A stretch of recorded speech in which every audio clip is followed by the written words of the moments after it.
किसी भी शास्त्र से, किसी भी शास्त्र का अभ्यास कर लो, चाहे सांख्य का कर लो, चाहे योग का कर लो, चाहे किसी का भी कर लो, लेकिन सबका लाभ कब होगा? किसी भी शास्त्रीय अभ्यास का फायदा कब होगा?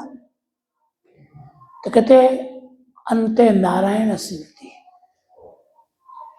यदि इन सारे शास्त्राभ्यासों से अंत काल में, जीवन के अंत में भगवान याद आ जाए, तो विविध प्रिय छंद में एक श्लोक हम आपको सुनाते हैं। मन की भावना है वो आपको सुना रहे, स्मरण में आ गई है तो सुना रहे। न स्मरामि, न स्मरामि, इतनी चीजों को याद नहीं करता।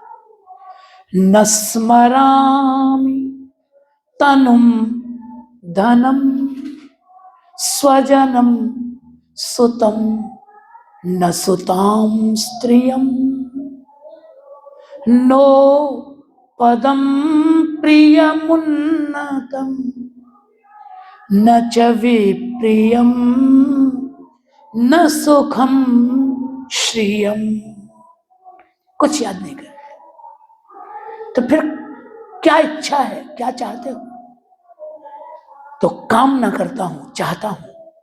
कामये मरण क्षणे नहीं विस्मरामि हृदाक्षणम श्री व्रजाधिप बालकम भवपालकम मुरलीधरम। अंते नारायण स्मृति, अंत में भगवान याद आए, बस ये बात। और यदि अंत में भगवान याद नहीं आया तो की हुई सारी साधना की, जय जमुना मैया की, सब बेकार हो गई। ठीक इस तरह सोचो, जैसे कोई विद्यार्थी पूरे वर्ष पढ़े, पूरे साल मेहनत करे, खूब पढ़े, लेकिन परीक्षा काल कितना समय होता है? परीक्षा कितने दिन, कितनी देर होती है? 3 घंटे।